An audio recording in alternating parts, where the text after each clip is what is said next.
Hi friends, அனைவருக்கும் வணக்கம். நம்ம டெய்லி வந்து ஐஏஎஃப்எஸ்ல பேப்பர்ல இருந்து நம்ம வந்து எம்சிக்யூஸ் பார்த்துட்டு இருக்கோம். எம்சிக்யூ சீரிஸ் வந்து நம்ம பார்த்துட்டு இருக்கோம். ஒரு 5 எம்சிக்யூஸ், அதுக்கப்புறம் அதுல ஒரு 5 கான்செப்ட்ஸும் நம்ம வந்து டெய்லி பார்த்துட்டு இருக்கோம். ஓகேங்களா? ஸோ அந்த வகையில இது வந்து இன்னைக்கு பார்ட் 6 நம்ம பார்க்குறோம். யூனிட் 25. ஓகேங்களா ஃப்ரெண்ட்ஸ்? ஆல்ரெடி யூனிட் 25 வந்து நேற்று வந்து ஒரு 5 எம்சிக்யூஸ் பார்த்தோம். இன்னைக்கும் ஒரு 5 எம்சிக்யூஸ், ஒரு யூனிட்டுக்கும் 2 நாள் வச்சுக்கலாம். ஓகேங்களா ஃப்ரெண்ட்ஸ்? ஸோ அந்த இதுல ஃபர்ஸ்ட் கொஸ்டின், ஓகேங்களா, அண்ட் என்பிஎஃப்சி டி. ஓகேங்களா? என்பிஎஃப்சி டின்றது அவங்க டெபாசிட் மக்கள்கிட்ட இருந்து வாங்கக்கூடிய ஒரு என்பிஎஃப்சி இருக்கிறாங்களா, அவங்க வந்து அவங்களுடைய டெபாசிட் வந்து ரினியூ பண்றாங்களா. ஓகேங்களா? Which of the following scenarios would be in compliance with the RBI regulation. ஓகேங்களா? கொடுத்திருக்கிற சினாரியோஸ்ல வந்து எது வந்து ஆர்பிஐ உடைய ரெகுலேஷன்ஸ் கம்ப்ளை பண்ணி இருக்குது அப்படின்னு சொல்லி கேட்கிறேன். ஓகேங்களா? Accepting a deposit for a period of 10 years to fund a long term infrastructure project. ஓகேங்களா? 10 வருஷத்துக்கு ஒரு டெபாசிட்டை வாங்கி அதை வச்சு வந்து அவங்க லாங் டேர்ம் இன்ஃப்ராஸ்ட்ரக்சர் ப்ராஜெக்ட்டை வந்து ஃபண்ட் பண்ண போறாங்களா, அதுக்கு பணம் கொடுக்க போறாங்களா. இதுவா offering an interest rate of 14% per annum. ஓகேங்களா? 14% பெர் ஆனம்ல வந்து அவங்க இன்ட்ரெஸ்ட் ரேட் கொடுக்க போறாங்களா, ஹை இன்ஃபிளேஷன் பீரியட்ல அவங்க வந்து கொடுக்க போறாங்களா. ஸோ இதுவா accepting a deposit for 10 year of 24 months. ஓகேங்களா? 24 monthsக்கு வந்து டெபாசிட் வந்து வாங்க போறாங்களா. அதே மாதிரி அதுக்கு இன்ட்ரெஸ்ட் எப்படி கொடுக்க போறாங்களா, காம்பவுண்ட் இன்ட்ரெஸ்ட் கொடுக்க போறாங்களா, மந்த்லி அவங்க கொடுக்குறாங்களா. Providing referral gift worth ₹500 to depositors who renew their fixed deposits நீங்க ரெனியூ பண்ணீங்க சொன்னா உங்களுக்கு ₹500 ஒர்த் கிஃப்ட் வந்து நாங்க ப்ரொவைட் பண்றோம் அப்படின்னு சொல்லி சொல்றாங்க. ஓகேங்களா? சோ இதுல எது வந்து ஆர்பிஐ ரெகுலேஷன்ஸ் கம்ப்ளை பண்ணுது, எது வந்து அந்த ரூல்ஸ் வந்து ஃபாலோ பண்ணி இருக்குது அப்படின்னு சொல்லி சொல்லாங்களா, ஆன்சர் சொல்லலாங்களா ஃப்ரெண்ட்ஸ்?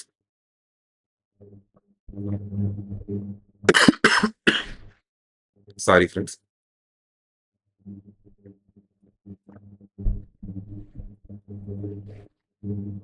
ஓகே, இப்ப சில ரூல்ஸ் நம்ம வந்து லைட்டா பாத்துட்டு வரலாம். ஓகேங்களா? இப்போ என்னெல்லாம் சொல்றாங்க பாருங்க. ரூல்ஸ் ஃபார் அக்செப்டிங் டெபாசிட்ஸ் யாருக்கு, நான் பேங்கிங் பினான்சியல் கம்பெனிஸ் இருக்காங்க இல்லைங்களா, டெபாசிட் டேக்கிங், இவங்களுக்கு வந்து என்னெல்லாம் ரூல்ஸ் சொல்லியிருக்காங்கன்னு பாருங்களேன். இவங்க வந்து அப்படி டெபாசிட் வாங்குறதா இருந்தா ஆர்பிஐ வந்து டெபாசிட் வாங்குறதுக்கு பெர்மிஷன் கொடுத்துருக்காங்க. பேங்க்ஸுக்கு தான் டெபாசிட்ஸ் எந்த பிரச்சனையும் இல்லாம வாங்குறது கொடுத்துருக்காங்க ஆர்பிஐ. ஏன்னா ஆர்பிஐ வந்து பேங்க்ஸை ரொம்பவே ஸ்ட்ரிக்டா ஃபாலோ பண்றாங்க. என்பிஎஃப்சிஸ்க்கு அந்த மாதிரி கிடையாது. அதனால இவங்க என்ன கொடுத்துருக்காங்கன்னு சொன்னா, நீங்க மினிமமா டெபாசிட் வாங்குறீங்க சொன்னா மினிமம் வந்து 12 monthsக்கு மட்டும் வாங்கிக்கோங்க. மேக்ஸிமம் வந்து பாத்தீங்கன்னா சொன்னா 60 மாசத்துக்கு நீங்க டெபாசிட் வாங்கிக்கலாம். மினிமம் 12 months, மேக்ஸிமம் 16 months அதுக்கு வாங்கிக்கோங்கன்னு சொல்றாங்க. நோ டிமாண்ட் டெபாசிட்ஸ் சொல்லிடுறாங்க. டிமாண்ட் டெபாசிட்ஸ் என்னது, இப்ப நம்ம வந்து வித்ட்ரா பண்ணி இப்ப நம்ம பேங்க்ல வந்து 10,000 போட்டிருக்கோம் அப்படின்னு சொல்லி பார்த்தோம்னு சொன்னா, இன்னைக்கு நான் ₹1000, நாளைக்கு ஒரு ₹1000 நான் வந்து வித்ட்ரா ஸ்லிப் கொடுத்து என்னால ₹1000 எடுக்க முடியும். ஆனா அதுதான் நம்ம டிமாண்ட் டெபாசிட் சொல்றோம். ஆனா நீங்க இந்த நான் பேங்கிங் பினான்சியல் கம்பெனிஸ்ல வந்து அந்த மாதிரி எடுக்க முடியாது. பிக்ஸட் டெபாசிட் தான் நீங்க வந்து போடுறது மாதிரி இருக்கும். ஓகேங்களா ஃப்ரெண்ட்ஸ்? அடுத்து இன்ட்ரெஸ்ட் ரேட் லிமிட்டை பொறுத்த வரைக்கும், எப்ப நாங்க நான் பேங்கிங் பினான்சியல் கம்பெனி நாங்க வந்து நல்லா இருக்கிறோம், எங்களால 15% கொடுக்க முடியும், 20% எங்களால இன்ட்ரெஸ்ட் ரேட் வந்து கொடுக்க முடியும் அப்படின்னு சொன்னாலும் ஆர்பிஐ வந்து தெளிவா ஒரு சீலிங் கொடுத்துருக்காங்க. நீங்க பெரிய ஆளா இருந்துக்கோங்க, உங்களால நல்லா கொடுக்க முடியுமா இருந்துட்டு போட்டோம். ஆனா நீங்க வந்து பாத்தீங்கன்னா சொன்னா 12.5% தான் நீங்க கொடுக்கணும், அதுக்கு மேல நீங்க கொடுக்க கூடாது. ஏன்னா நீங்க கூட கொடுக்குறேன்னு சொல்லிட்டு அதை கொடுக்கறதுக்கு முயற்சி பண்ணி திவால் ஆயிட்டு போயிட்டா மக்களோட பணமும் சேர்ந்து போயிடும். அதனால நீங்க உங்களோட சீலிங் ரேட் எவ்வளவு, நீங்க 12% வச்சு கொடுங்க, அதுக்கு மேல நீங்க கொடுக்கறதுக்கு உங்களை நாங்க பெர்மிட் பண்ணலன்னு சொல்லிடுறாங்க, ஆர்பிஐ சொல்லிடுறாங்க. ஓகேங்களா? இன்ட்ரெஸ்ட் பே அவுட் பாத்தீங்கன்னா சொன்னா மந்த்லி ரெஸ்ட். இப்ப நீங்க ₹10,000 போட்டிருக்கீங்கன்னு சொன்னா மாச கடைசியில அந்த ₹10,000 இன்ட்ரெஸ்ட் ஆட் பண்ணிடுவாங்க. அடுத்த மாசம் அந்த 10,000க்கும் பிளஸ் இன்ட்ரெஸ்ட், அதுக்கு சேர்த்து இன்ட்ரெஸ்ட் போடுவாங்க, காம்பவுண்ட் இன்ட்ரெஸ்ட். ஓகேங்களா? சோ அதையும் மந்த்லி ரெஸ்ட்ல கொடுக்கறதா சொல்லியிருக்காங்க. நோ ஃப்ரீ பீஸ், அது தெளிவா சொல்லியிருக்காங்க. ஓகேங்களா? நாங்க கிஃப்ட் கொடுக்குறோம், நீங்க எங்கள்ட்ட டெபாசிட் பண்ணுங்க, இன்சென்டிவ் கொடுக்குறோம் அப்படின்றதெல்லாம் எதுவுமே அவங்க வந்து பண்ணக்கூடாது அப்படின்னு சொல்லியிருக்காங்க. அதே மாதிரி சேஃப்டி ரிக்வயர்மெண்ட் பொறுத்த வரைக்கும் பாத்தீங்கன்னா சொன்னா, நீங்க என்பிஎஃப்சி டியா இருக்கிறீங்க சொன்னா ஒரு நல்ல கிரெடிட் ரேட்டிங் ஏஜென்சி, யாரு இது கிறிசில், கேர், ஐக்ரா அந்த மாதிரிலாம் இருக்கிறாங்க இல்லைங்களா, அவங்கள்ட்ட வந்து ஒரு இன்வெஸ்ட்மெண்ட் கிரேடு ரேட்டிங் வந்து நீங்க வாங்கி இருக்கணும். அப்படின்னா தான் வந்து பெர்மிட் பண்றாங்க. Maximum deposit limit. ஓகேங்களா? இப்ப நாங்க வந்து நல்லா இருக்கோம், நாங்க எவ்வளவு வேணாலும் டெபாசிட் வாங்கிக்கிறோம் அப்படின்ற கணக்கு கிடையாது. எவ்வளவு வாங்கிக்கணுமா அவங்களே நெட் ஓன்ட் ஃபண்ட்ஸ். ஓகேங்களா ஃப்ரெண்ட்ஸ்? நெட் ஓன்ட் ஃபண்ட்ஸ்ல 1.5 டைம்ஸ் வரைக்கும் அவங்க வந்து டெபாசிட் வாங்கிக்கலாம். அதுக்கு மேல வந்து அவங்கள அலோவ் பண்ணல. ஏன்னா மக்களுடைய டெபாசிட்டுக்கு பாதுகாப்பு கொடுக்கணும் அப்படின்ற காரணத்துக்காக. நெட் ஓன்ட் ஃபண்ட்ஸ் நம்ம நேற்றுக்கே பார்த்தோம் இல்லைங்களா. ஓன்ட் ஃபண்ட்ஸ்ன்றது வந்து அவங்க கொண்டு வர ஈக்விட்டி. ஓகேங்களா? அவங்க போடுற பணம் பிளஸ் ப்ராஃபிட் எதுவும் இருக்குதுன்னு சொன்னா அந்த இதெல்லாத்தையும் தான் நம்ம ஓன்ட் ஃபண்ட்ஸ்ல சொல்றோம். அதுவே நெட் ஓன்ட் ஃபண்ட்ஸா இருந்துச்சுன்னு சொன்னா, ஒருவேளை இந்த ஓன்ட் ஃபண்ட்ஸ்ல இருந்து அவங்க சப்சிடியரி கம்பெனிஸ்க்கு எதுவும் கொடுத்துருக்காங்க அப்படின்னு சொன்னா அதெல்லாம் கழிச்சிட்டு வர்றதுதான் நெட் ஓன்ட் ஃபண்ட்ஸ். அதுல வந்து 10% மட்டும் நம்ம எடுத்துப்போம். நெட் ஓன்ட் ஃபண்ட்ஸ்ல 10% நம்ம எடுத்துப்போம். இதை நம்ம நேத்தும் பார்த்தோம், இன்னொரு தடவை ஞாபகப்படுத்துறதுக்காக சொல்றேன். ஓன்ட் ஃபண்ட்ஸ்ல 10% நீங்க சப்சிடியரி கம்பெனிஸ் கொடுத்தீங்கன்னா பிரச்சனை இல்லை. அதுக்கு மேல கொடுத்தீங்கன்னு சொன்னா அதை கழிச்சிட்டு வர்றதான் நெட் ஓன்ட் ஃபண்ட்ஸ். ஓகேங்களா ஃப்ரெண்ட்ஸ்? சோ அதுல வந்து 1.5 டைம்ஸ் தான் நீங்க வந்து டெபாசிட் கொடுக்கணும்ன்ற சொல்லியிருக்காங்க. ஓகேங்களா? அடுத்து இன்னும் ரொம்ப ரொம்ப முக்கியமான விஷயம் என்ன சொல்றாங்கன்னு பாருங்களேன். நம்ம நார்மலா பேங்க்ல போட்டோம்னு சொன்னா பணம் போட்டோம்னு சொன்னா இப்போ வந்து நமக்கு பாத்தீங்கன்னா 5 லட்சம் ரூபாய் வரைக்கும் கேரண்டி வந்து கொடுத்துருக்காங்க. 5 லட்சம் ரூபாய் பணம் வரைக்கும் கேரண்டி எதுவும் ஆயிடுச்சுன்னு சொன்னா அந்த 5 லட்சத்தை கவர்மெண்ட் வந்து இன்சூரன்ஸ் வந்து கொடுத்துருப்பாங்க. Deposit insurance credit guarantee corporation இருக்காங்க பாத்தீங்கன்னா, இவங்க வந்து நமக்கு 5 லட்சம் வரைக்கும் திரும்ப தந்துருவாங்க. ஆனா நீங்க என்பிஎஃப்சில கொண்டு போய் போட்டீங்கன்னு சொன்னா அந்த பணம் வந்து திரும்ப வராது. ஓகேங்களா, அதை வந்து இன்சூர் பண்ணல. ஆர்பிஐ வந்து அதுக்கு வந்து பொறுப்பு கிடையாது. இதுவும் வந்து ஒரு முக்கியமான விஷயம் நம்ம ஞாபகம் வச்சுக்க வேண்டியது. சோ இதை வச்சுக்கிட்டு நம்ம இந்த கொஸ்டினுக்கு வருவோம். ஓகேங்களா ஃப்ரெண்ட்ஸ், சோ இதை வச்சு நம்ம பாக்குறப்போ 10 வருஷத்துக்கு வாங்க முடியுமா? கிடையாது. 5 வருஷம் தான் வரைக்கும் தான். மேக்ஸிமம் வந்து 60 மாசம் வரைக்கும் தான். சோ இது வந்து கிடையாது. 14% கொடுக்கலாமா? கிடையாது. 12.5% வரைக்கும் தான் கொடுக்கணும். அதனால இதுவும் கிடையாது. அடுத்தது கிஃப்ட் எதுவும் கொடுக்கலாமா? அதுவும் கிடையாது. கிஃப்ட் எல்லாம் நீங்க எதுவும் கொடுக்க கூடாது. 24 மந்த்ஸ் கொடுத்துருக்காங்க. 24 மந்த்ஸ் கொடுக்கலாமா? கொடுக்கலாம். மந்த்லி எஸ்ட்ல நீங்க காம்பவுண்ட் கொடுக்கலாமா? கொடுக்கலாம். சோ ஆன்சர் வந்து சி. ஓகேங்களா ஃப்ரெண்ட்ஸ், ஆன்சர்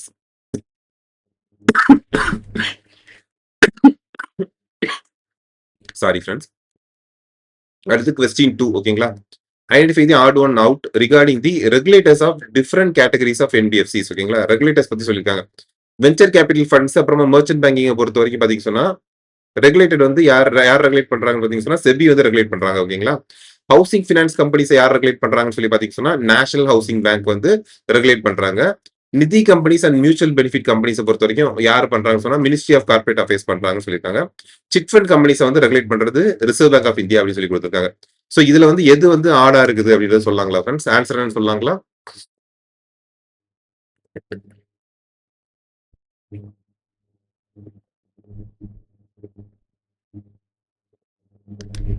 ஓகே ஃப்ரெண்ட்ஸ், இப்போ வந்து வெஞ்சர் கேபிட்டல் ஃபண்ட்ஸ்னா நம்ம இந்த சூரரை போட்டு படம் பார்த்துருப்போம் இல்லைங்களா ஃப்ரெண்ட்ஸ்? அதுல வந்து சூர்யா சார் வந்து சொல்லுவாங்கல்ல, ரொம்ப ரிஸ்கியா இருக்கிற ஐடியாஸ்க்கு இப்போ அந்த படத்துல வந்து பாத்தீங்கன்னா சூர்யா சார் வந்து என்ன பண்ணுவாங்கன்னா இந்த பிளைட் எல்லாம் வச்சு நம்ம கம்பெனி மாதிரி ரன் பண்ணலாம். அப்போ அந்த அளவுக்கு முதல் தேவைப்படும். சோ அந்த மாதிரி ரிஸ்க் எடுத்து கொடுக்கறது யாரு கொடுக்குறாங்கன்னு சொல்லி பாத்தீங்கன்னா இந்த வெஞ்சர் கேபிட்டல் தான் வெஞ்சர் கேபிட்டல்ஸ் தான் கொடுப்பாங்க. ஓகேங்களா, சோ அந்த படத்துலயும் இதை மென்ஷன் பண்ணிருப்பாங்க. சோ அந்த மாதிரி இருக்கிறவங்களையும் மெர்ச்சன்ட் பேங்கர்ஸ் பொறுத்த வரைக்கும் யாருன்னு சொல்லி பாத்தீங்கன்னா சொன்னா நம்ம ஷேர்ஸ் ஃபர்ஸ்ட் நம்ம பப்ளிக் போய் ஷேர்ஸ் இஷ்யூ பண்ணி அது மூலியமா பணம் திரட்டுறோம், கேபிட்டல் மார்க்கெட்டுக்கு போறோம் அப்படின்னு சொல்ற பட்சத்துல இந்த மெர்ச்சன்ட் பேங்கர்ஸ் தான் நம்ம செபி கிட்ட வந்து நம்மளுக்கு அப்ளிகேஷன் எல்லாம் போட்டு கிளியர் பண்ணி எடுத்து கொடுக்குறவங்க. சோ அவங்கள 2 பேரும் யாரு ரெகுலேட் பண்றாங்கன்னு சொல்லி பாத்தீங்கன்னா செபி பண்றாங்க. சோ இது வந்து கரெக்ட், தப்பு இல்ல. ஹவுசிங் பினான்ஸ் கம்பெனியை ரெகுலேட் பண்றது யாரு? நேஷனல் ஹவுசிங் பேங்க் சொல்றாங்க. இதுல ஒரு சின்ன கேட்ச் இருக்கு. என்னன்னா 2019க்கு பிறகு அதுல சில பிரச்சனைகள்லாம் வந்ததுக்கு அப்புறம் நேஷனல் ஹவுசிங் பேங்க் வந்து தனியா வந்துடுறாங்க, கவர்மெண்ட் பேங்கா மாறிக்கிறாங்க. அந்த நேரத்துல வந்து பாத்தீங்கன்னா சொன்னா இவங்க வந்து சூப்பர்வைசிங்க்கு மட்டும் போட்டுட்டு ஆர்பிஐ வந்து தான் ரெகுலேஷன் பவர்ஸ் வந்து ஆர்பிஐக்கு தான் வந்துருச்சு. ஆனா பல இதுல வந்து இதுதான் நேஷனல் ஹவுசிங் பேங்க் தான் வந்து பாத்தீங்கன்னா ரெகுலேட் பண்ணதா இருக்குது. ஓகேங்களா, அடுத்து வந்து பாத்தீங்கன்னா நிதி கம்பெனிஸ் மியூச்சுவல் பெனிஃபிட் கம்பெனிஸ் பொறுத்தவரைக்கும் என்ன சொல்றாங்கன்னு சொல்லி பாத்தீங்கன்னா சொன்னா ஒரு குரூப் ஆஃப் ஃப்ரெண்ட்ஸ் இருப்பாங்க, இல்ல ஒரு குரூப் ஆஃப் மக்கள் இருப்பாங்க. அந்த குரூப் ஆஃப் மக்கள் வந்து என்ன பண்ணுவாங்க சொன்னா அவங்களுக்குள்ளேயே சேவிங்ஸ் பண்ணிக்கிட்டு அவங்களுக்குள்ளேயே லோன்ஸும் ப்ரொவைட் பண்ணிப்பாங்க. சோ அவங்கள தான் யாரும் சொல்றாங்க பாத்தீங்கன்னா சொன்னா நிதி கம்பெனிஸ் சொல்றாங்க. சோ இவங்களை வந்து ஆர்பிஐ யாரும் வந்து ரெகுலேட் பண்ணல. நீங்க மினிஸ்ட்ரி ஆஃப் கார்பரேட் அஃபேர்ஸ்ல நீங்க வந்து கம்பெனியா ஃபார்ம் பண்ணி அந்த ரெகுலேஷன்ஸ்க்குள்ள நீங்க வாங்கிக்கோங்க, அந்த ரெகுலேஷனுக்குள்ள இருந்துக்கோங்கன்னு சொல்லி கொடுக்குறாங்க. சோ இதுவும் வந்து பாத்தீங்கன்னா கரெக்ட். ஆனா அந்த chit fund companies regulated by RBI of India, RBI கொடுத்துருக்காங்க பாத்தீங்களா, இது வந்து தப்பு. சிட் ஃபண்ட் கம்பெனிஸ் வந்து ஆர்பிஐ ரெகுலேட் பண்ணல, ஸ்டேட் கவர்மெண்ட்ஸ் தான் ரெகுலேட் பண்றதா சொல்றாங்க. ஏன்னா சிட் ஃபண்ட் கம்பெனிஸ் வந்து நிறைய பேர் இருப்பாங்க, அவங்க அதை நெய்பரிங் மக்கள் வந்து இருந்துட்டு சிட் ஃபண்ட் கம்பெனி மாதிரி நடத்துவாங்க, சீட்டு போட்டு இது பண்றது பண்ணுவாங்க. சோ அதை ரெகுலேட் பண்றது கவர்மெண்ட், ஸ்டேட் கவர்மெண்ட் தான் பண்றாங்க, ரிசர்வ் பேங்க்ல வரல. ஓகேங்களா ஃப்ரெண்ட்ஸ், சோ ஆன்சர் வந்து டி. ஓகேங்களா, ஆன்சர் வந்து ஆடா இருக்கிறது டி தான். According to the fair practice code for NBFCs which of the following is considered unfair practice. ஓகேங்களா, இதுல எது அன்ஃபேர் பிராக்டிஸ்னு கேட்டிருக்காங்க. Furnishing a copy of the loan agreement to the borrower at the time of sanction. ஓகேங்களா, loan sanction பண்றப்போ அவங்களுக்கு வந்து loan agreement papers கரெக்டா கொடுக்கிறது. Effecting changes in the interest rate and service charges with retrospective effect. ஓகேங்களா, அவங்களோட interest வந்து மாறுது, சர்வீஸ் சார்ஜஸ் மாறுது, ரெட்ரோஸ்பெக்டிவா மாறுது, முன்னாடி டேட் வச்சு மாறுது அப்படின்னு சொன்னா அந்த சேஞ்சஸ் வந்து அவங்களுக்கு இன்டிமேட் பண்றது. Releasing all securities upon the relation of the outstanding amount of the loan. ஓகேங்களா, ஒரு லோன் வந்து க்ளோஸ் ஆகுது அப்படின்ற பட்சத்துல கோல்டு லோனா இருந்துச்சு சொன்னா கோல்டு நம்ம திரும்ப கொடுக்கணும், ஹவுசிங் லோனா இருந்துச்சுன்னு சொன்னா டாக்குமெண்ட்ஸ் நம்ம திரும்ப கொடுக்கணும். ஸோ அவங்களோட செக்யூரிட்டிஸ் என்னென்ன வாங்கியிருந்தோமோ அதை வந்து நம்ம கரெக்டா அவங்களுக்கு திரும்ப கொடுத்துறது. Conveying in writing the annualized rate of interest, the method of application to the borrower. ஓகேங்களா, annualized rate of interest வந்து நம்ம அவங்களுக்கு தெளிவா சொல்லிடணும். ஓகேங்களா, சோ அது ஒண்ணு கொடுத்துருக்காங்க. சோ இதுல கொடுத்துருக்கிறதுல எது அன்ஃபேரா இருக்கிற பிராக்டிஸ் வந்து எது அப்படின்னு சொல்லி கேட்கறாங்க. ஆன்சர் என்ன சொல்லாங்களா ஃப்ரெண்ட்ஸ்?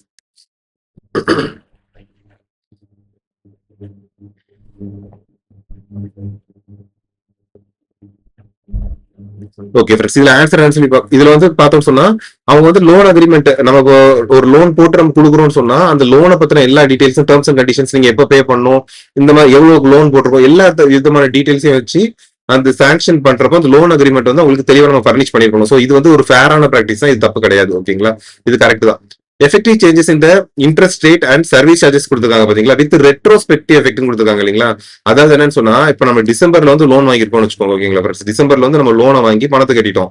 திடீர்னு வந்து அவங்க ஒரு நாள் என்ன சொல்றாங்கன்னு சொல்லி பாத்தீங்கன்னா சொன்னா, நம்ம ஜனவரில இருந்தே வந்து பாத்தீங்கன்னா சொன்னா, சாரி இப்ப முன்னாடியே வந்து நம்ம ஜனவரில இந்த மாதிரி ஏதாவது நம்ம லோன் வாங்கியிருக்கோம் அப்படின்னு சொன்னா, அவங்க டிசம்பர்ல வந்துட்டு ஜனவரியில இருந்து நீங்க உங்களோட லோன் இன்ட்ரெஸ்ட் வந்து பாத்தீங்கன்னா 15% நாங்க கொடுப்போம். இப்ப சப்போஸ் நம்ம 12% கட்டிட்டு இருக்கோம்னு வச்சுக்கோங்களேன். ஜனவரி மாசத்துல லோனை வாங்கியிருக்கோம். அவங்க என்ன சொல்றாங்க, டிசம்பர் மாசத்துல வந்து உட்கார்ந்து என்ன சொல்றாங்க, 12% கிடையாதுங்க, உங்களுக்கு 15% அப்படின்னு சொல்லிட்டு டிசம்பர் மாசத்துல டேட் முன்னாடி டேட் போட்டு நமக்கு சொல்றாங்க அப்படின்னு சொன்னா, இது வந்து தப்பு. இது வந்து அன்ஃபேர் பிராக்டிஸ். அதான் இந்த ரெட்ரோஸ்பெக்டிவ் எஃபெக்ட் சொல்றாங்க. ரெட்ரோஸ்பெக்டிவ் எஃபெக்ட பொறுத்த வரைக்கும் முந்தின தேதி வந்து பின்னாடி போய் சொல்றாங்க. ஓகேங்களா ஃப்ரெண்ட்ஸ், நம்ம ஜனவரியில லோன் வாங்கி டிசம்பர் வரைக்கும் வந்துட்டோம். டிசம்பர்ல வந்துட்டு திடுதுப்புன்னு பார்த்தா ஜனவரியில இருந்தே உங்களுக்கு இது எஃபெக்டிவா வருதுன்னு சொல்லிட்டு நீங்க புதுசா ரூல் போடுறீங்க சொன்னா அது ஜனவரியில இருந்து அப்ளிகபிள்னு சொல்லலாம். அது போன ஜனவரியில இருந்து அப்ளிகபிள் சொல்றது தப்பு இல்லைங்களா. டிசம்பர்ல நம்ம வாங்கியிருக்கோம் அப்படின்னு சொன்னா அடுத்த மாசத்துல இருந்து அப்ளிகபிள் சொன்னா பிரச்சனை இல்ல. போன 10 மாசத்துக்கு முன்னாடி இருந்தே அப்ளிகபிள் சொல்றாங்க இல்லைங்களா, அது வந்து தப்புன்றது சொல்லிருக்காங்க. ஓகேங்களா, அதுக்கப்புறம் பாத்தீங்கன்னா ரிலீசிங் ஆல் செக்யூரிட்டிஸ். ஓகேங்களா, நம்ம கோல்ட் லோன் போடுறோம்னு சொன்னா அது முடிஞ்சது நம்ம திரும்ப கொடுத்துடணும். சோ இது வந்து கரெக்ட். அதே மாதிரி ஆனுவலைஸ் ரேட் ஆஃப் இன்ட்ரெஸ்ட் சொல்லிடணும் சொல்றாங்க. அதாவது சிலர் பாத்தீங்கன்னா சொன்னா 1% இன்ட்ரெஸ்ட் கொடுத்துருப்பாங்க. ஆனா பக்கத்துல என்ன போட்டிருப்பாங்க சொன்னா பெர் மந்த்ன்றது போட்டிருப்பாங்க சின்னதா. சோ அந்த மாதிரி ஏமாத்தக்கூடாது, ஆனுவலைஸ் ரேட் ஆஃப் இன்ட்ரெஸ்ட் சொல்லணும்னு சொல்லிருக்காங்க. சோ இது டியும் வந்து கரெக்ட் தான். சோ இதுல வந்து பாத்தீங்கன்னா அன்ஃபேர் பிராக்டிஸ் வந்து பி. ஓகேங்களா ஃப்ரெண்ட்ஸ், ஆன்சர் வந்து பி. ஓகேங்களா, அடுத்து பாத்தீங்கன்னா இந்த integrated ombudsman scheme 2021 applies to most NBFCs. ஓகேங்களா, இன்டகிரேட்டட் ஆம்பர்ஸ்மென்ட் ஸ்கீம் சொல்லிட்டு ஒன்னு கொண்டு வராங்க. ஓகேங்களா, இது one nation one ombudsman scheme அப்படின்னு சொல்லி கொண்டு வராங்க. ஓகேங்களா, ஒன் நேஷன் ஒன் ஆம்பர்ஸ்மென்ட். ஓகேங்களா, ஒன் ஆம்பர்ஸ்மென்ட் ஸ்கீம் சொல்லி கொண்டு வராங்க. இது என்னன்னா பாத்தீங்கன்னா சொன்னா, முன்னாடி வந்து பாத்தீங்கன்னா சொன்னா கிட்டத்தட்ட ஒரு 3 ஆம்பர்ஸ்மென்ட் ஸ்கீம் இருந்துச்சுன்னு சொல்றாங்க. நீங்க உங்களுக்கு என்ன பிரச்சனையோ அதுக்கு எந்த ஆம்பர்ஸ்மென்ட் போகணுமோ அவங்களுக்கு தெரிஞ்சு நம்ம போகணும் அப்படின்னு சொல்லி சொல்றாங்க. ஆனா 2021க்கு பிறகு அந்த பிரச்சனை எதுவும் இல்லாம என்பிஎஃப்சிஸ் யாரா இருந்தாலும் சரி, நீங்க ஒரே ஆம்பர்ஸ்மென்ட்க்கு கீழே கொண்டு வந்து அவங்கள்ட்டே நம்ம போனா போதும் அப்படின்னு சொல்லி சொல்லிடுறாங்க. ஓகேங்களா, ஆனா அப்படி இருந்தா கூட which of the following entities is excluded from the definition of an NBFC under this scheme? ஓகேங்களா, எல்லா என்பிஎஃப்சிஸ்மே பாத்தீங்கன்னா சொன்னா இந்த ஆம்பர்ஸ்மென்ட் ஸ்கீம் இன்டகிரேட்டட் ஆம்பர்ஸ்மென்ட் ஸ்கீம்குள்ள வருவாங்க. ஆனாலும் ஒரு சில என்பிஎஃப்சிஸ் வந்து வரல அப்படின்னு சொல்லி சொல்றாங்க. அது யாரெல்லாம் சொல்லி கேட்கறாங்க. அசெட் ஃபினான்ஸ் கம்பெனிஸா, இன்ஃப்ராஸ்ட்ரக்சர் ஃபினான்ஸ் கம்பெனிஸா, லோன் கம்பெனிஸா, non banking financial companies, micro finance இன்ஸ்டிடியூஷன்ஸா, இவங்கலாம் சொல்லி கேட்கறாங்க. ஆன்சர் என்ன சொல்லலாங்களா ஃப்ரெண்ட்ஸ்?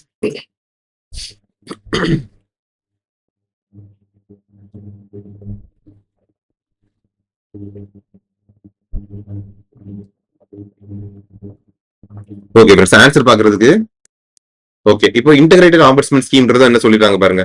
2021 இந்த ஸ்கீம் கொண்டு வராங்க. ஓகேங்களா, 2021 ஒரே ஒரு நேஷன்னா ஒரே ஒரு ஆம்பர்ஸ்மென்ட் ஸ்கீம் சொல்லிட்டு ரிசர்வ் பேங்க் ஆஃப் இந்தியால இருந்து கொண்டு வராங்க, ஆர்பிஐல இருந்து கொண்டு வராங்க.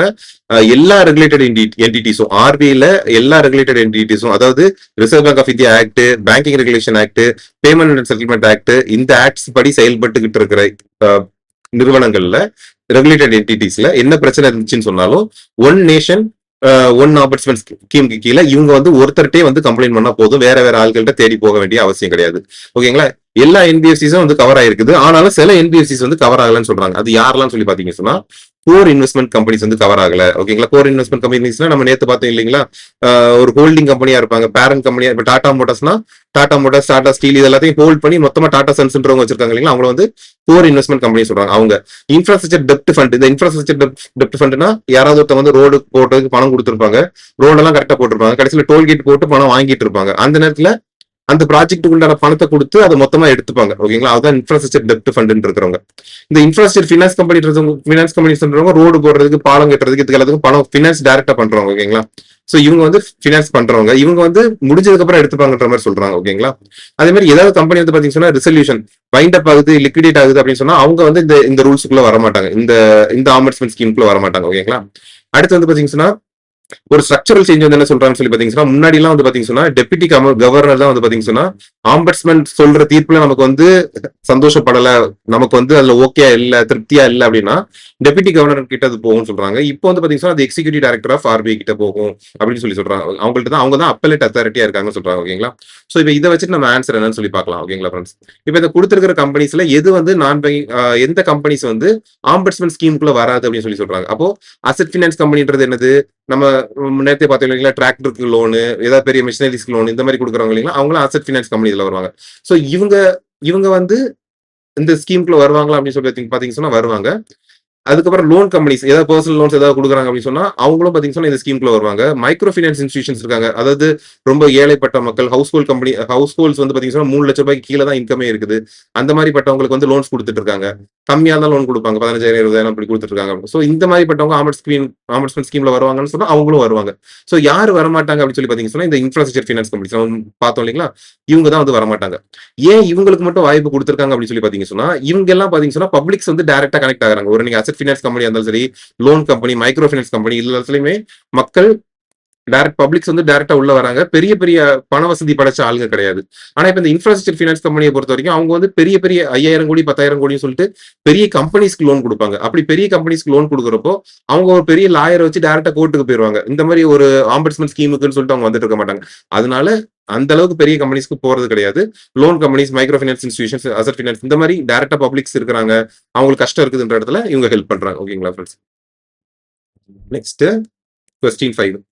A shadow banking entity in the Indian context is often characterized by maturity transformation. ஓகேங்களா, ஷேடோ பேங்கிங் என்டிட்டி அப்படின்னு சொல்லிட்டு ஒன்று இருக்குது. இதை எப்படி கேரக்டரைஸ் பண்றாங்க சொன்னா மெச்சூரிட்டி டிரான்ஸ்ஃபர்மேஷன் வச்சு கேரக்டரைஸ் பண்றாங்களா. ஸோ இந்த மெச்சூரிட்டி டிரான்ஸ்ஃபர்மேஷன் நான் இது கடைசியில் உங்களுக்கு சொல்றேன். ஓகேங்களா friends? Which are the following best describes this concept as defined by the financial stability board. ஓகேங்களா, இந்த ஷேடோ பேங்கிங் அப்படின்றதுக்கு ஃபினான்ஷியல் ஸ்டெபிலிட்டி போர்டு அப்படின்றவங்க ஒரு டெஃபினேஷன் கொடுக்குறாங்க. அது என்னதுன்னு சொல்லி கேட்கறாங்க. borrowing from RBI to provide low cost loans, credit intermediation involving entities and activities fully or partially outside the regular banking system, providing insurance products through a network of commercial bank branches, issuing checks and participating in the national payment and settlement system. Answer என்ன சொல்லாங்களா friends?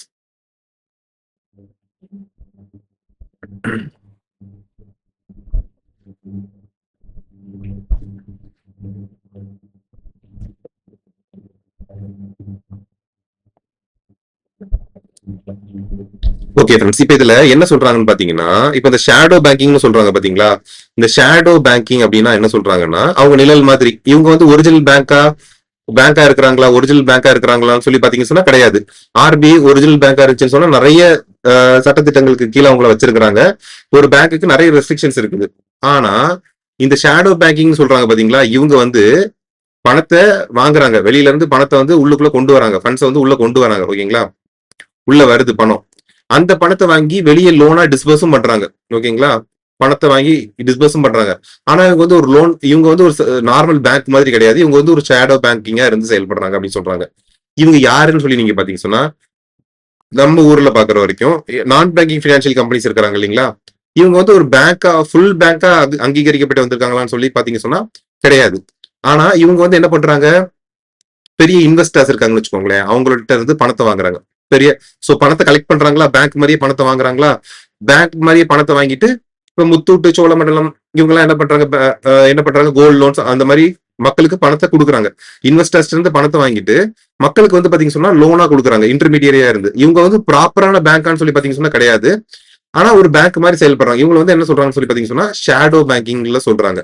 இந்த maturity transformation சொல்றாங்க பாத்தீங்களா, இந்த maturity transformation என்ன சொல்றாங்கன்னு சொல்லி பாத்தீங்க சொன்னா 1 year இல்ல 2 yearsக்கு வந்து பாத்தீங்க சொன்னா இந்த இன்வெஸ்டர்ஸ் இருந்து பணத்தை வாங்குவாங்க. வாங்கிட்டு இதை லோனா கொடுக்குறப்ப பாத்தீங்க சொன்னா 5 years இல்ல 10 yearsக்கு அவங்க லோனா கொடுப்பாங்க. இதான் மெச்சூரிட்டி டிரான்ஸ்ஃபர் ஆயிருக்குதுன்னு சொல்றாங்க. மெச்சூரிட்டி இங்க வந்து பாத்தீங்க சொன்னா 2 வருஷத்துக்கு தான் டெபாசிட்டா வாங்கியிருக்காங்க. டெபாசிட் இல்ல, பணமா வாங்கி இன்வெஸ்ட்மெண்டா வாங்கியிருக்காங்க. ஆனா கொடுத்துருக்கு 5 வருஷம் 10 வருஷத்துக்கு கொடுத்துருக்காங்க. ஓகேங்களா, சோ இதுதான் வந்து பாத்தீங்க சொன்னா ஷேடோ பேங்கர்ஸா சொல்றாங்க. இந்த ஷேடோ பேங்கர்ஸ்ன்ற பேங்க் பத்தின ஒரு டெஃபினிஷனை யாரு கொடுத்துருக்காங்களா, பினான்சியல் ஸ்டெபிலிட்டி போர்டுன்னு சொல்றாங்க. இந்த பினான்சியல் ஸ்டெபிலிட்டி போர்டுன்றது யாருன்னு சொல்றாங்கன்னு சொல்லி பாத்தீங்கன்னா, இவங்க வந்து ஒரு இன்டர்நேஷனல் போர்டா சொல்றாங்க.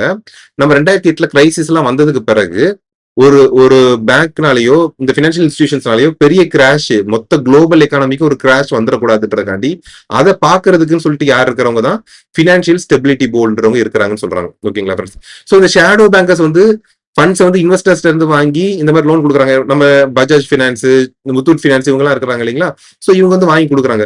சப்போஸ் இவங்களுக்கு பண நெருக்கடி வருதுன்னு சொன்னா இவங்க என்ன பண்ணுவாங்கன்னு சொல்லி பாத்தீங்கன்னா சொன்னா செக்யூரிட்டைஸ் பண்ணுவாங்க.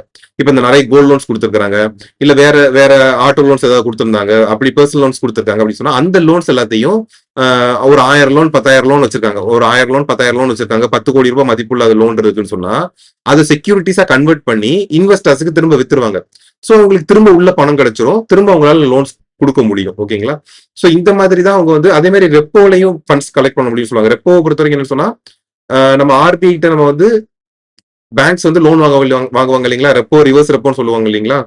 அதுல நம்ம என்ன பண்றோம்? பேங்க் வந்து செக்யூரிட்டிஸ் நம்ம வந்து கவர்மெண்டால ஆர்பிஐ வந்து அங்கீகரிச்சிருக்கிற சில கவர்மெண்ட் கடன் பத்திரங்களை நம்ம வாங்கி வச்சிருப்போம். அந்த பத்திரங்களை அடன்மானமா கொடுத்து நம்ம ரெப்போ ரேட்ல கடன் வாங்கிப்போம். அதே மாதிரி இந்த என்பிஎஃப்சிஸும் ரெப்போ ரேட்ல வந்து கடன் வாங்கிக்கலாம் அப்படின்னு சொல்றாங்க. சோ இந்த மாதிரி தான் இவங்களுக்கு வந்து ஃபண்ட்ஸ் கிடைக்கும். ஓகேங்களா? இந்த மாதிரி தான் இவங்களுக்கு ஃபண்ட்ஸ் கிடைக்கும். இதை இவங்க லோனா கொடுக்குறாங்க. ஆனா இவங்க வந்து ஒரு ப்ராப்பரான பேங்க் மாதிரி இல்லாம ஒரு ஷேடோ என்டிட்டியா இருந்து செயல்பட்டு இருக்காங்கன்றத சொல்றாங்க. சோ இதை வச்சுட்டு நீங்க பாத்தீங்க அப்படின்ற பட்சத்துல என்ன ஆப்ஷன் என்ன கொடுத்துருக்காங்க? Borrowing from the RBI at low காஸ்ட்னு சொல்லி கொடுத்துருக்காங்களா? அதுவா? கிடையாது. Providing insurance products. ஓகேங்களா? நம்ம பேங்க் அஷூரன்ஸ் மாதிரி நம்ம வர்ற மக்களுக்கு எல்லாம் இன்சூரன்ஸ் ஹெல்ப் பண்றோம்ல, அதுவான்னு சொல்லி கேட்கறாங்க. ஷேடோ பேங்கிங் கிடையாது. இஷ்யூயிங் செக்ஸ் அண்ட் பார்ட்டிசிபேட்டிங் இந்த நேஷனல் பேமெண்ட் செட்டில்மெண்ட் சிஸ்டமா? அதுவா? கிடையாது. Shadow banking. ஸோ ஷேடோ பேங்கிங்ன்றது என்னது? Credit intermediation. ஓகேங்களா? நடுவுல இருந்துட்டு கிரெடிட் இன்டர்மீடியேட் பண்ணி விடுறாங்க. ஓகேங்களா? Involving entities and activities fully or partially outside the regular banking system. ஓகேங்களா? அவுட் சைட் ரெகுலர் பேங்கிங் சிஸ்டம்க்கு வெளியே இருந்து ஒரு கிரெடிட் இன்டர்மீடியேஷன் செஞ்சு விடுறதா யாரு வேலைன்னு சொல்லி பாத்தீங்கன்னா சொன்னா ஷேடோ பேங்கிங். இந்த டெஃபினிஷனை தான் யாரு கொடுத்திருக்காங்க? ஃபினான்ஷியல் ஸ்டெபிலிட்டி போர்டுன்றவங்க கொடுத்திருக்காங்க. ஓகேங்களா? சோ ஆன்சர் வந்து பாத்தீங்கன்னா சொன்னா ஆன்சர் வந்து பி. ஓகேங்களா ஃப்ரெண்ட்ஸ்? ஓகே, வீடியோ பிடிச்சிருந்துச்சுன்னா லைக் பண்ணுங்க, கமெண்ட் பண்ணுங்க, ஷேர் பண்ணுங்க, சப்ஸ்கிரைப் பண்ணுங்க. ஓகேங்களா ஃப்ரெண்ட்ஸ்? கான்டாக்ட் பண்ணணும்னு சொன்னா sudagar@kalaisali.online பண்ணுங்க. அப்புறம் நம்ம டெலிகிராம் சேனல், வாட்ஸ்அப் சேனல்லையும் இருக்குது. அது மூலியமா கனெக்ட் பண்ணாலும் பண்ணலாம். இதோட லிங்க் வந்து டிஸ்கிரிப்ஷன்ல இருக்குது. நம்ம இந்த எம்சிக்யூ சீரிஸோடைய பிளேலிஸ்டோட லிங்க்குமே பாத்தீங்கன்னா சொன்னா டிஸ்கிரிப்ஷன்ல இருக்குது. தேவைப்பட்டுச்சுன்னு சொன்னா யூஸ் பண்ணிக்கலாம். ஓகேங்களா friends? Thank you friends. Thank you so much. Thank you.